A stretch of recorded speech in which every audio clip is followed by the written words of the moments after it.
13절까지 우리 서로 교독하겠습니다. 마태복음 2장 13절에서 23절까지 우리 교독하겠습니다.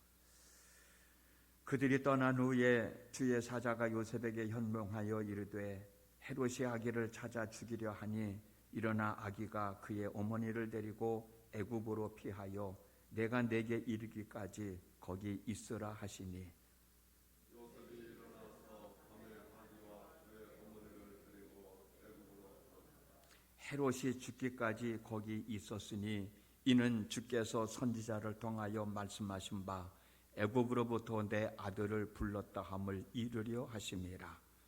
이에 헤롯이 박사들에게 속은 줄 알고 심히 노하여 사람을 보내어 베들레헴과 그 모든 지경 안에 있는 산의 아이를 박사들에게 자세히 알아보니 그 때를 기준하여 2살부터 5살로 다 죽이니 이에 선지자 예레미야를 통하여 말씀하신 바 라마에서 슬퍼하며 크게 우고하는 소리가 들리니 라헬이 그 자식을 위하여 애곡하는 것이라. 그가 자식이 없으므로 위로받기를 거절하였도다 함이 이루어졌느니라. 헤롯이 죽은 후에 주의 사자가 애굽에서 요셉에게 현몽하여 이르되 일어나 아기와 그 어머니를 데리고 이스라엘 땅으로 가라. 아기의 목숨을 찾던 자들이 죽었느니라 하시니 요셉이 일어나 아기와 그의 어머니를 데리고 이스라엘 땅으로 들어가니라. 그러나 아켈라오가 그의 아버지 헤롯을 이어 유대의 임금됨을 듣고 거기로 가기를 무서워하더니 꿈에 지시하심을 받아 갈릴리 지방으로 떠나가 같이 읽겠습니다. 나사렛이란 동네에 가서 사니 이는 선지자로 하신 말씀에 나사렛 사람이라 칭하리라 하심을 이루려 함이로라. 아멘. 오늘 이 시간에도 주의 전을 찾아온 여러분 모두에게 하나님의 크신 은총이 함께 하시기를 주님의 이름으로 축복합니다. 오늘 나눴던 말씀 오늘과 내일 함께 나누면서 우리들이 믿음의 생활을 하면서 얻어야 할 교훈이 무엇인가를 생각해 보려고 합니다. 신약 성경을 보면 오늘 본문에도 나옵니다만 헤롯이라는 이름이 여러 번 반복해서 나옵니다. 이 헤롯이라고 하는 사람은 한 사람이 아니고 4대에 걸쳐서 신약 성경에 나오는 인물들인데 에서의 후손인 에돔 사람들입니다. 헤롯 대왕의 후손들입니다. 우리가 읽은 본문 마태복음 2장에서 예수님의 탄생할 때 나오는 헤롯은 로마 황제 아구스도에 의하여 유대 왕으로 책봉된 헤롯 대왕입니다. 예루살렘을 성전을 지었죠. 그래서 헤롯 성전이라고 여러분 많이 들어봤을 겁니다. 예루살렘 성전을 지은 사람이고 또 본문 13절에 나오는 대로 예수님을 죽이려 했던 사람입니다. 그 다음에 우리 본문 22절에 나오는 사람 헤롯은 헤롯 대왕의 아들인데 아켈라오라고 하는 이름이 나오죠. 이 사람은 헤롯 대왕의 아들입니다. 그러니까 2장 13절 22절에 나오는 인물하고는 또 다른 인물이에요. 아켈라오는 헤롯 대왕의 아들입니다.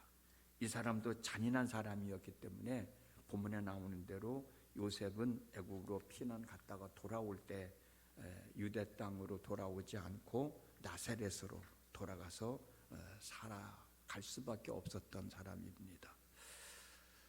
본문에는 나오지 않지만 누가복음 3장 1절에서 2절을 보면 디베리오 황제가 통치한 지 15해 곧 본디오 빌라도가 유대의 총독으로 헤롯이 갈릴리의 분봉 왕으로 그 동생 빌립이 이두레와 드라고닛 지방의 분봉 왕으로 루사니아가 아빌레네의 분봉 왕으로 라는 말씀이 있는데 여기서도 헤롯의 이름이 나옵니다. 그의 동생 빌립이라는 이름도 나옵니다. 이들도 역시 다 헤롯 대왕의 후손들이에요. 아들들입니다. 헤롯 안디바는 세례 요한을 죽인 사람입니다. 누가복음 23장 6절에서 12절 말씀을 보면 예수님을 신문하기도 했고 예수님을 조롱하기도 했던 사람입니다. 마가복음 6장과 누가복음 9장과 13장에도 등장하는 사람입니다. 그리고 이두레와 드라곤니 지방의 분봉왕인 빌립은 헤롯 빌립의 이세로 역시 헤롯 대왕의 아들입니다. 그리고 사도행전에도 나와요. 12장 1절에 헤롯이 나오는데 이 헤롯은 헤롯 아그리빠 1세로 헤롯 대왕의 손자입니다. 이 사람이 바로 야고보를 처형시켰고 베드로를 감옥에 투옥시킨 사람입니다. 사도행전 12장 23절에 보면은 벌레에 먹혀 죽은 사람이 바로 이 사람입니다. 그리고 사도행전 25장과 26장 보면 아그리빠와 버니게라는 이름이 나오는데 이들도 역시 헤롯 아그리빠의 아들들, 그러니까 헤롯 대왕의 손자들입니다. 이렇게 신약성경에 나오는 헤롯 대왕의 가문에 대해서 우리가 간단하게 말씀을 드렸는데 왜 이 말씀을 드렸냐면 헤롯 대왕으로부터 그의 손자들이 4대에 걸쳐서 자기들이 가지고 있는 권력으로 메시아로 이 땅에 오신 예수님을 하나님의 말씀을 전하며 하나님의 뜻을 이루기 위한 하나님의 일을 감당하는 하나님의 일꾼들을, 사도들을 믿음을 가지고 하나님을 바라보며 하나님의 나라를 만들어가고 있는 하나님의 백성들을, 성도들을 핍박하고 죽이려 했고 죽이기도 했던 사람들이에요. 교회를 핍박했던 사람들입니다. 그런데 이 사람들의 삶이 평탄치가 않았다는 거예요. 끝이 좋게 끝난 사람이 아무도 없다는 겁니다. 이것을 역사가 증명해 주고 있어요. 4대에 걸쳐서 참 귀한 삶을 살아야 할 위치에 있었던 사람들인데 특별히 교회에 대해서는 그렇게 핍박을 하고 하나님의 뜻을 방해하고 살았던 사람들인데 역사적으로 이들의 삶이 결코 평탄치 못하고 끝이 좋지 못했다. 여기서 우리가 얻어야 할 교훈이 무엇인가 함께 생각을 해보는데 갈라디아서 6장 6절 말씀을 우리 같이 한번 읽어보겠습니다. 같이 한번 읽습니다. 시작. 가르침을 받는 자는 말씀을 가르치는 자와 모든 좋은 것을 함께 하라. 히브리서 13장 17절 말씀 한번 같이 또 읽어보겠습니다. 시작. 너희를 인도하는 자들에게 순종하고 복종하라. 그들은 너희 영혼을 위하여 경성하기를 자신들이 청산할 자인 것 같이 하느니라. 그들로 하여금 즐거움으로 이것을 하게 하고 근심으로 하게 하지 말라. 그렇지 않으면 너희에게 유익이 없느니라. 어찌 보면 헤롯 대왕의 일가들이 살았던 삶의 모습을 보면 우리가 읽었던 말씀하고는 정말 대치되는 삶을 살았던 인물들입니다. 그래서 우리는 그들과 같은 삶을 살지 말고 정말 목회자들뿐만 아니라 성도들이 하나님의 일을 할 때 때로는 실수할 수도 있고 때로는 부족할 면도 있지 않습니까? 이것들을 받아들이지 못하고 이해해 주지 못하고 비판만 하고 정죄만 한다면 불안하고 초조해서 어떻게 마음 놓고 편안하게 하나님의 일을 해나갈 수 있겠느냐는 거예요. 하나님의 일을 하는 사람들은 실수하지 않고 부족함이 없이 열심히 잘 해야 되겠지만 또 이들을 지켜보고 있는 여러분들은 하나님의 일을 하는 사람들이 실수하지 않고 부족하지 않게 일할 수 있도록 도와주고 협력해야 된다는 사실을 알고 도와주고 협력하는 책임들을 잘 감당하셔서 특별히 우리 생명나무 교회 신앙 공동체가 하나님이 원하시는 예배가 이루어지고 이 강단에서는 참 하나님의 말씀만이 선포되어지고 성도들끼리는 서로 위로하고 격려하고 축복하는 가운데 하나님의 더 큰 복을 받아 주변 사람들에게 사랑받고 칭찬받는 교회가 되어서 지금보다도 더 이웃을 섬기고 지역을 섬기고 세상을 바로 섬겨나가는 역사가 더하여졌으면 좋겠다. 이것이 목회자들의 주일날 교회를 위해서 봉사하는 성도들, 그들에만 의해서 이루어지는 것은 결코 아니잖아요. 그만큼 여러분들이 협력하는 자들이 되고 그만큼 여러분들이 돕는 자들이 되어야만 이 일이 제대로 잘 이루어질 수 있다는 것이죠. 출애굽기 17장을 보면 이스라엘 백성들이 느비딤에서 아말렉 사람들과 전쟁을 하는 내용이 나옵니다. 저도 이 말씀을 여러 번 증거합니다만 이스라엘 백성들은 광야에서 생활하는 사람들이잖아요. 지금 가나안 땅을 향하여 가고 있는 여행 중에 있는 사람들입니다. 그런데 이 사람들이 싸울 군인이 어디 있고 싸울 무기가 어디 있고 싸울 전략이 어디 있겠어요. 그런데 전쟁을 해야 되니까 그렇다고 그냥 앉아서 아말렉 사람들에게 죽음을 당할 수는 없으니까 모세는 궁여지책으로 여호수아를 싸움터에 보냅니다. 모세도 뻔히 알죠. 자기 힘으로는, 여호수아의 힘으로는 이 사람들을 물리칠 수 없다고는 사실을. 그래서 모세는 산꼭대기에 올라가서 기도를 하고 여호수아는 몇몇 되지도 않는 군인도 아닌 백성들을 데리고 나가서 싸우는데, 여러분들도 잘 아시다시피 모세가 손을 들고 기도하면 여호수아가 이기고 모세의 팔이 힘들어 내려오면 여호수아가 지잖아요. 밀리잖아요. 이 사실을 누가 봅니까? 아론과 훌이 보지 않습니까? 이 사실을 아론과 훌이 발견하고 큰 돌을 주워다가 모세 앞에 갖다 놓고 모세를 앉히고 양쪽 옆에서 모세의 팔을 내려오지 않게 붙들어 주잖아요. 결국 여호수아는 아말렉 사람들을 물리치고 이스라엘 백성들을 보호할 수 있었습니다. 여기서 중요한 게 뭐냐?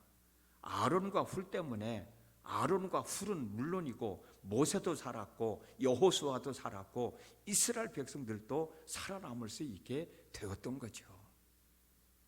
만약에 아론과 훌이 모세를 돕지 않았다면 전쟁에서 패했을 경우에는 아론과 훌도 살아남지 못하죠. 모세도 마찬가지고 이스라엘 백성들도 마찬가지고. 하나님의 뜻은 어떻게 또 진행될지는 모르지만 우리가 판단할 때는 그럴 수밖에 없는 상황이었지 않습니까? 만약에 또 아론과 훌이 모세를 향하여 우리를 인도하는 지도자가 하나님의 종이라고 하는 사람이 손을 들고 기도하는데 무엇 그렇게 힘들다고 그거 잠시 동안 손 들고 기도하지 못하느냐고, 그런 능력도 없냐고 비판하고 정죄하였더라면 이런 결과가 나왔겠습니까? 모두 다 아말렉 사람들에게 의하여 죽고 말았을 거예요. 저는 이 말씀을 소개할 때마다 가슴에 설레이는 것은 아론과 훌의 행동입니다. 만약에 아론과 훌이 돌을 갖다가 모세를 앉히지 않고 모세를 서 있는 상태에서 손이 내려오지 않도록 붙잡아 주었다면 모세의 팔이 내려오지 않게 옆에서 손을 붙잡고 있는 아론과 훌도 힘들었을 거예요.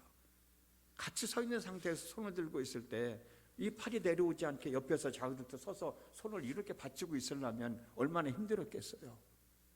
그러나 모세를 이렇게 앉히고 손을 들게 했을 때는 아론과 훌은 손을 높이 들지 않고 옆에서 이렇게만 붙잡고 있어도 모세는 팔이 내려오지 않고 손을 들고 기도할 수 있었던 거죠. 아론과 훌도 어찌 보면은 전혀 힘이 들지 않는 상태에서 모세의 팔이 내려오지 않게 붙잡고 있을 수 있었던 것은 모세를 앉혔기 때문이라는 거예요. 모세가 이렇게 앉혀 있어서 손을 들고 있으니까 아론과 훌은 서서 이렇게만 붙잡고 있어도 팔이 내려오지 않잖아요. 이렇게 손 붙잡고 있는 거하고 이렇게 손 붙잡고 있는 거는 천지 차이 아닙니까? 참 지혜로운 사람이었다.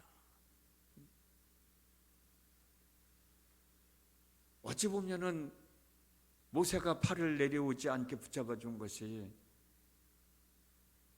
누구에게 알려지지도 않았을 것이고 본인들도 힘들지 않았을 것이고 모세도 편안한 마음으로 손을 높이 들고 기도했을 수 있을 것이고 옆에서 붙들고 있던 아론과 훌도 힘들지 않고 차분하게 모세의 팔이 내려오지 않도록 끝까지 붙잡고 있었을 것이고 결국 그 전쟁은 이길 수밖에 없지 않았었느냐 말이에요. 우리가 잘 알고 있는 대로 바울이 얼마나 많은 하나님의 일을 했습니까? 바울이 교회를 얼마나 많이 세웠습니까? 바울이 하나님의 뜻을 얼마나 많이 이루며 살았습니까?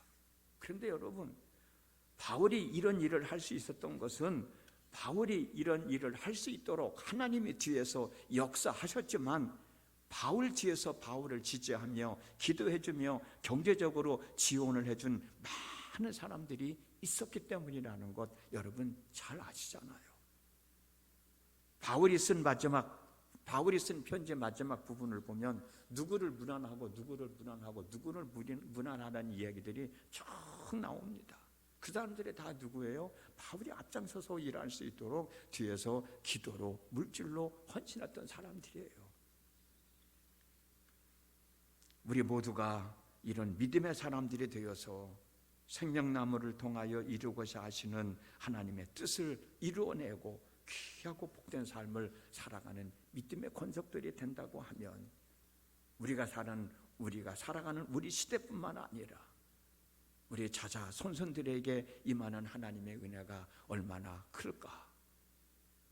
헤롯 대왕은 권력을 제대로 사용하지 못해서 예수를 이 땅에 오신 메시아인 예수를 죽기로 했고 주의 일을 하는 백성들을 힘들게 하고 어렵게 하고 하나님의 뜻을 방해하고 결국 그들의 4대에 걸쳐 이루어진 가문이었지만은 끝이 끝나고 말았지만 이 사실을 알고 있는 저와 여러분들은 정말 교회를 위해서 일하는 내가 직접 나서서 일을 하지 못하더라도 열심히 하나님의 뜻을 이루기 위하여 일하는 하나님의 백성들을 위해서 기도로 물질로 헌신할 수 있도록 기쁨과 즐거움과 감사한 마음으로 일할 수 있도록 협력자들이 된다고 하면 그들은 더 신명나게 하나님의 일을 하게 될 것이고 하나님의 뜻을 이루어낼 것이고 그 모습을 지켜보는 하나님은 얼마나 행복해 하실까.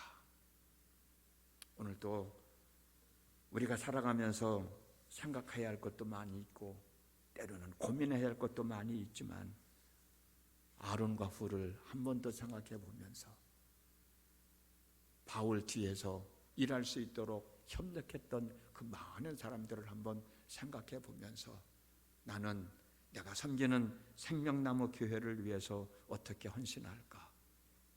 생명나무 교회를 위해서 일하는 당신의 종들을 위해서 내가 무엇으로 협력할 수 있을까? 우리 한번 좀 생각해 보면서 실천에 옮기면서 살아가는 오늘 한 달의 삶이 되어졌으면 좋겠습니다. 기도하겠습니다. 오늘 또 하나님 앞에 있습니다. 우리들의 마음을 아시는 하나님, 우리들에게 있어야 할 것을 아시는 하나님, 우리들의 삶 속에 있어서는 안 될 것이 무엇인지 아시는 하나님, 성령께서 가르쳐 주셔서 있어야 할 것 있게 해주시고 버려야 할 것 버리게 해주시고 해결함 받아야 할 것들 해결함 받으며 살아가는 복된 날 되게 하여 주옵소서. 오늘 말씀 나눴습니다.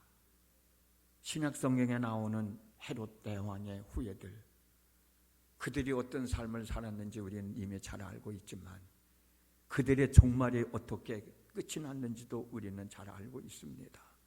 그들의 삶을 본받지 말고 오늘 말씀 나눈 사람들, 아론과 훌과 같은 바울이 하나님의 일을 할 때 뒤에서 기도로 물질로 협력했던 수많은 사람들, 그들을 생각해 보면서 나도 한번 그렇게 해보자 결심하고 실천하는 한날의 삶이 되어지도록 인도해 주시옵소서.